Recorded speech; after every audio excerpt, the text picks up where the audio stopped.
Hi, mein Name ist Lukas und ich freue mich, dass ihr wieder dabei seid.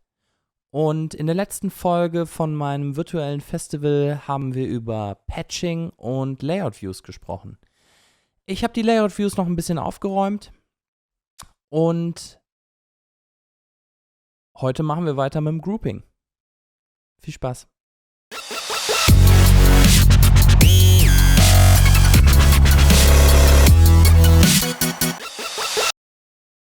So, ich habe meine Layout Views noch ein bisschen aufgeräumt und das soll heißen, meine Spots und meine Auras sind geblieben, wie sie sind, von oben in der Top View. Spider ist tatsächlich auch eigentlich geblieben, man könnte die noch ein bisschen einrücken. Das können wir doch einfach mal eben machen. Aber an und für sich sind die, wie sie sein sollen. Das muss man auch immer noch abspeichern. Vorher macht man Setup aus. Und meine Spikies sind jetzt in der Frontansicht. Das ist deutlich einfacher bei dem Setup, wie es da ist. Meine P10er sind auch in einer Frontansicht. Und ja, genau. Sprechen wir über meine Gruppen. Ich bin auf diesem Screen jetzt hier und mache den einfach auch mal groß. Ihr könnt sehen, dass meine Gruppen LK-Spot, LK-Wash, LK-Wash 2, LK-Beam, LK-Multi heißen. LK sind meine Initialen und warum die so heißen, habe ich in meinem ersten Show Your File Video erzählt. Und die sollen aber nicht so bleiben. Deswegen werden wir die jetzt umlabeln. Ich habe dafür ein Makro geschrieben, was sehr umfangreich ist und im Grunde genommen meine gesamte Show umschreibt. Also hier unten meine Sequenzen hier werden jetzt gleich umgelabelt. Diese Gruppen werden alle umgelabelt. Meine Welten werden umgelabelt. Und ja, das machen wir jetzt einfach mal. Ich schalte wieder um auf Zweieransicht. Und gehe auf mein Update-Makro für die Namen. So, Lampentyp 1 wird heißen Ghibli. Lampentyp 2, Aura. Dann Spider. Wir haben noch Spikies. Und P10. Dann hoffe ich, dass das jetzt alles funktioniert, wie es soll. Und wie ihr sehen könnt, werden hier jetzt der Reihe nach meine Gruppen umgelabelt. Der Makro läuft wirklich einfach nur, macht nur das, was ich sonst händisch eintippen müsste. Genau. Die Sequenzen werden umgelabelt, die Welten werden umgelabelt. Das dauert natürlich alles ein bisschen, aber auch irgendwann ist das vorbei. Hier unten gibt es Fehlermeldungen, weil diese Layouts in der letzten Folge gelöscht wurden von mir, deswegen kann er die auch nicht umlabeln. Okidoki, jetzt bauen wir Gruppen. Ich habe in der allerersten Show Your File Folge mal erzählt, dass bei mir die Gruppen essentiell sind. Und dabei ist auch wichtig, wie sie gebaut werden. Ich unterscheide zum Beispiel zwischen Ghibli und Ghibli Effects. Das heißt, diese Gruppe, die Reihenfolge dieser Gruppe wird entscheidend für meine Effekte sein und die Reihenfolge dieser Gruppe wird entscheidend für meinen Flash-Picker sein.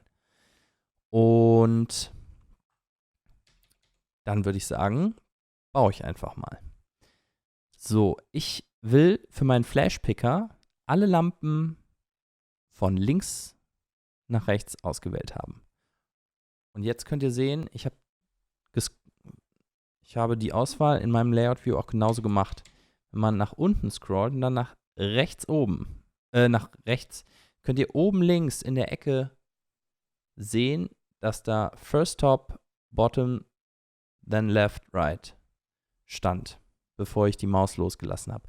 Und das ist auch die Reihenfolge, in der die Lampen jetzt ausgewählt wurden. Und das ist das, was ich will. Gut, das speichere ich jetzt so ab. Und zwar in die Gruppe Ghibli. Im Moment sind in dieser Gruppe noch meine alten Lampen aus meinem Startshow-File drin. Und deswegen overwrite ich einfach. Ich will die Lampen nicht mehr benutzen, also overwrite ich.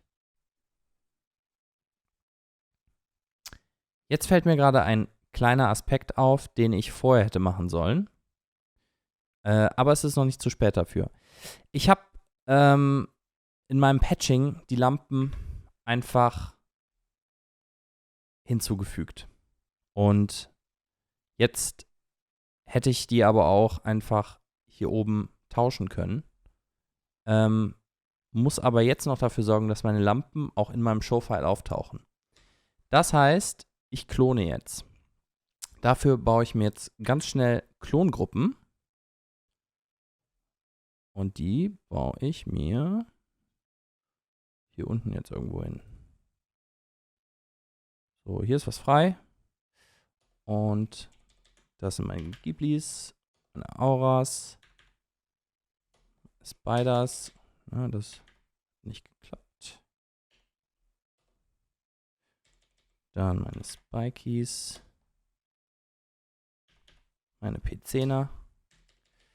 Und jetzt noch meine Ursprungsgruppen.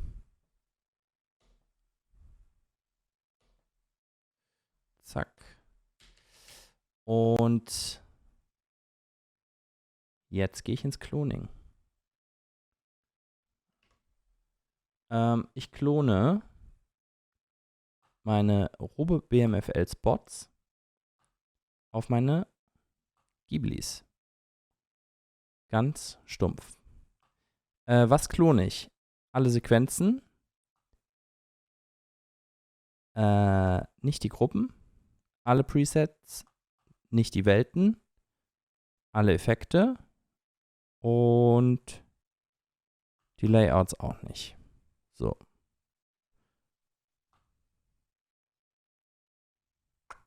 Merge. Und das mache ich jetzt auch noch für meine anderen Lampentypen. Alle Sequenzen. Ach, das war natürlich Quatsch. Keine Gruppen. Alle Presets, keine Welten. Alle Effekte, keine Layouts.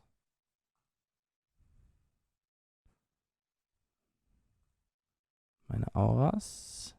Also meine alten Auras auf meine neuen Spiders. Alle Sequenzen, keine Gruppen. Alle Presets, keine Welten. Alle Effekte.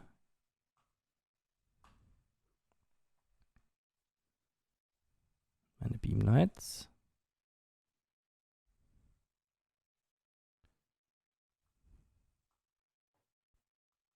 Die Gruppen und Welten klone ich jetzt nicht, weil ich die jetzt eh neu baue.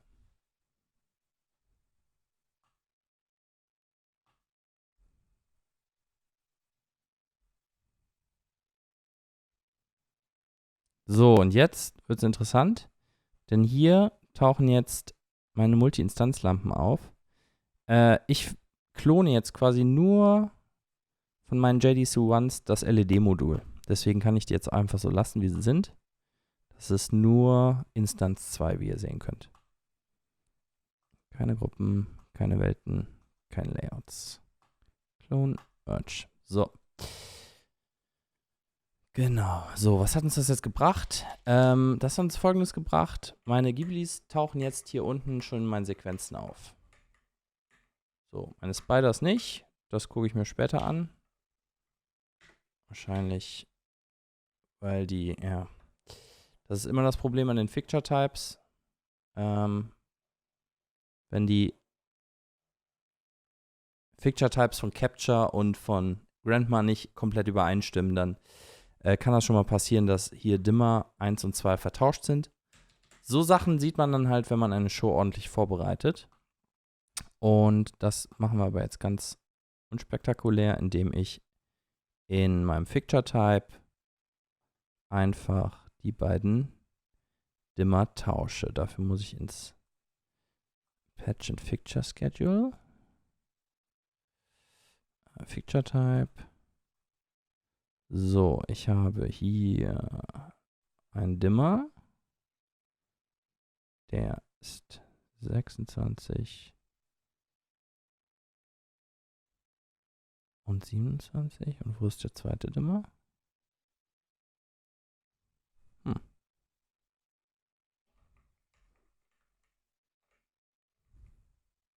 Ach, falsche Lampe.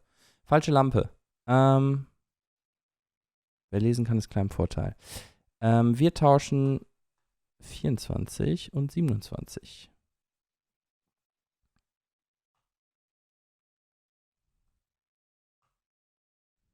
Und jetzt sollte das funktionieren. Yes. So, zurück zu unseren Layouts. Wir bauen Layouts. Und zwar, so wie ich eben angefangen habe. Die Ghiblis sollten noch stimmen. Genau.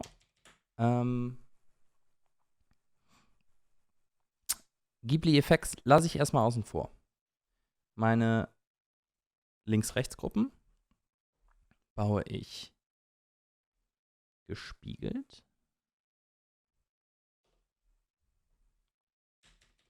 Odd-Gruppen machen wir einfach mal sowas.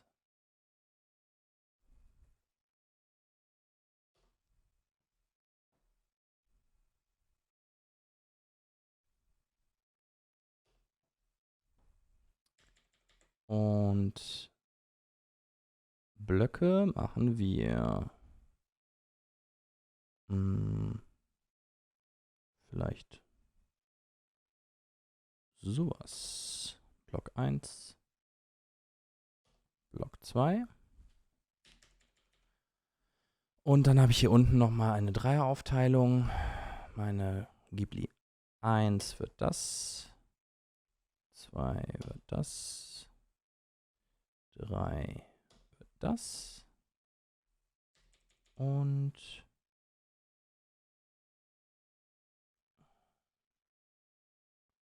dann machen wir doch den und den. 2.1, den und den als 2.2 und den als 2.3. So, jetzt habe ich mir die Gruppen gebaut, aber wenn ich mir jetzt zum Beispiel die Gruppe angucke, dann geht die nicht insgesamt von links nach rechts, sondern erst die Backtruss und dann die Fronttruss. Das möchte ich aber gerne nicht so haben, deswegen mache ich in der Regel immer noch Folgendes. Ist das hier auch? Genau. Ich nehme mir die Hauptgruppe, subtrahiere mir die Gruppe, die ich jetzt nicht brauche und overwrite die Gruppe, die noch gelb ist. Gelb zeigt mir, dass alle Lampen, die ich ausgewählt habe, in der Gruppe sind, aber in einer anderen Reihenfolge. Und jetzt, wenn ich jetzt meine Odd-Gruppe angucke, geht die wieder von links nach rechts. Und meine Even-Gruppe auch schön von links nach rechts. So, und das mache ich jetzt für die weiteren 5 Lampengruppen. Das spule ich aber vor.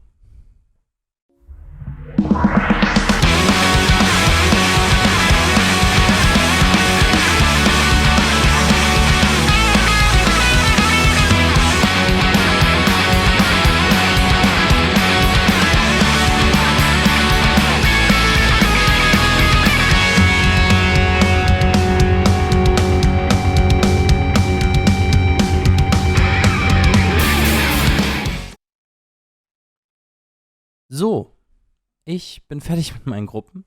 Das ist ein bisschen Fleißarbeit, aber ja, was soll ich sagen? Geht nicht anders. Wenn man die aber ordentlich gebaut hat, dann hat man nachher ein schönes Bild. ich kann ein paar Sachen hier weglöschen, die ich nicht mehr brauche. Noch Überbleibsel aus dem Start-Show-File. Und jetzt habe ich mein Grouping soweit fertig und kann jetzt hier den nächsten Makro drüber jagen. Das wird mein World Update Makro sein. Der speichert wirklich nur all die Gruppen, die ich gerade gebaut habe, in neue Welten ab. Beziehungsweise überschreibt die Welten und mit den Welten arbeite ich dann später in meiner Live-Show. So, das kann ich gerade mal noch kontrollieren, ob das auch ordentlich funktioniert hat oder ob ich noch irgendwas vergessen habe. Die Frage ist, funktioniert das auch? Ja, genau. Das hier unten sind noch so ein paar Sondergruppen, wo im Grunde genommen all diese Gruppen hinterlegt werden. Und was bei dem Bild hier ein bisschen schwierig ist, ist die Links-Rechts-Aufteilung, weil man ein unsymmetrisches Bild hat. Und deswegen muss man sich da für eine Seite entscheiden. Ich hätte jetzt auch, ich sag mal, die dann aus den Mitten rausnehmen können, aber so finde ich es ganz gut. Ja, soweit zu meinem Grouping. Das ist immer relativ umfangreich, aber für meinen weiteren Workflow enorm wichtig. Ich bin auch ehrlich, wenn ich nicht so viel Zeit habe, dann nehme ich mir nicht so viel Zeit dafür natürlich. Die Gruppen kann man auch schnell quick and dirty bauen und dann funktioniert das am Ende trotzdem ganz gut.